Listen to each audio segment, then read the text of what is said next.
Magandang araw po sa inyong lahat. Pupugay sa mga tambay, puhunan ni mga logic ng buhay.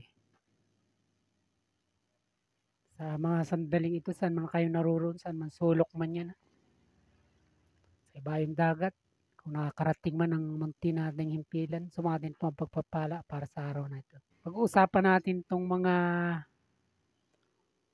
mga pagsang-ayon at bali isang malaking katuwaan sa mga loyalista. Ang pagkatalaga kay dating DOJ Secretary Crispin Remulla. Isa na nga itong ombudsman sa ngayon. Dahil ito yung pinili o inappoint ni Pangulong Bongbong Marcos sa nabakanting chairman ng ombudsman. At tuwang-tuwa sila dahil ang pinapaliwanag na at binibigyan din yung napakalaking kapangyarihan nito na maaari daw itong magpakulong, magsampa ng kaso, at kaya nitong magpaimbestigan lalong-lalo na yung mga salin ng mga politiko. Siyempre kung may mga irregularidad doon, di makikita niya at di yun, maaaring siyang sampahan ng kaso. At ito, ang tinutukoy nito, tinatarget, itong mga pagdidiin na ito, hindi lang ng kanyang mga loyalista, kundi ito si Boyeng Remulla, ay para na naman kay Vice President Sara Duterte. Ito na naman yung kanilang binabalak dito. Kaya pagkaupo at sa interview, ito na kaagad yung sinasabi niya. Bubulat-latin niya yung mga sali ng mga public official. Pero siyempre alam na natin ang unang tinutukoy niya rito ay ang ating Vice President. At dahil nga sa sinasabi niyang ito, tuwan-tuwa yung mga loyalista, yung mga supporter ni Pangulong Bongbong Marcos. Sabi nga, si Sara Lustay daw, talagang maaari na kung nakalibre sa impeachment, dito hindi makakalibre ito. Ito yung kanilang pamarali na parang tuwan-tuwa sila na yung pagiging ombudsman ni Remulla ay hindi naman talaga sabihin mo para sa pag-usig sa mga totoong tiwali ng mga taong gobyerno, kundi para lang sa kalaban nito sa politika. Ito yung malinaw dito pero hindi nga natin maintindihan kung bakit gano'n na lang ang katuwaan nila na natutuwa sila kahit hindi naman talaga makatwiran na yung ganoon bilang isang ombudsman na iniluluklok dyan. Hindi ba't ang trabaho nito lahat yan kailangan mong imbestigahan. Bagamat sinasabi nga ni Boyeng Remulla na transparent naman, wala siyang pipiliin. pero alam naman natin kung anong kahulugan ng mga sinasabi niyang ito. Ito ba namang gobyernong ito, ano pa ba naman ang mga pagtitiwalaan ng mga sinasabi nito at pinapaabot sa publiko? Wala naman tayong iba ritong mahihita at wala sila ritong ibang patutunayan kundi atakihin na naman yung kalaban nila. At sa interview pa lang kumbaga pumipina na siya, di ba? kumbaga pinapadaplis na niya yung talagang intensyon niya kung bakit siya nare-resign at iniloklok ni Pangulong Bongbong Marcos. Mga kabayan, mga kapinas ko. At dito, sa maraming mga napapanood ko rin ng mga vloggers, mga loyalist vloggers, o mga dilawan man yan, napapaisip din ako ng malalim sa mga taong ito, sa mga ganitong uri ng mga pagtatanggol. Samantalang matatalino din naman to, wala naman duda yun. Nasa isang kalagayan, kaya tayo napapaisip, ano ba talagang pinaglalaban nila? Ano ba talaga ipinaglalaban ninyo? Dilawan man yan o loyalist man yan. Di ba? Narito na lahat, nasa gobyerno ng ito, ni Pangulong Bongbong Marcos, yung mga bagay na ngayon lang talaga natin nasaksihan, kahit pasabihin natin na marami na rin naman mga Pangulo ang nagdaan. Sabihin na natin na may tiwali rin naman nung una. Totoo naman yun. Talagang may angkurat, talagang kakambal na ng ating bansa sa mahaba na rin naman nating pag-obserba. Pero ang nakakapagtaka nga rito at sinasabi natin na sa kanya lamang natin itong mga bagay na ito nakikita at na naririnig o nasasaksihan o na yung mga epekto talagang nararanasan natin. Yung tiwali o yung mga labis-labis na korapsyon ay talagang sobrang lala. Sobrang lala na talagang napakakapal talaga ng mukha nila na ayaw talaga nila halos itago.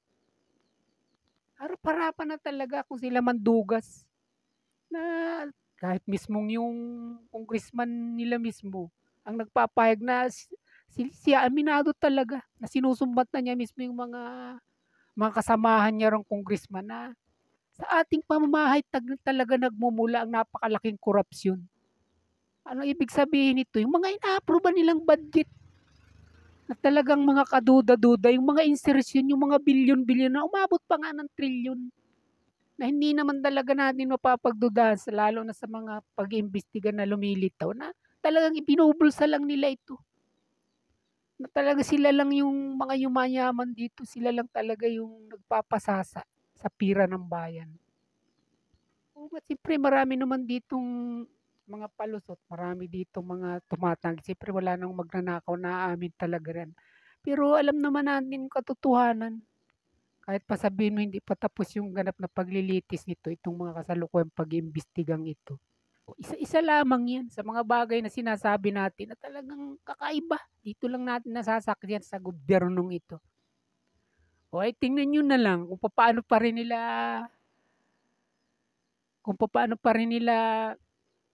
baliin ang batas, yung baluktutin ang batas.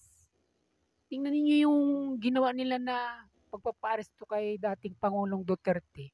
Bigla nating naisip at naisingit na dito nga kini-question nila o sinisisi pa ang administrasyon ni Duterte kung bakit daw kumala sa pagiging membro ng International Criminal Court.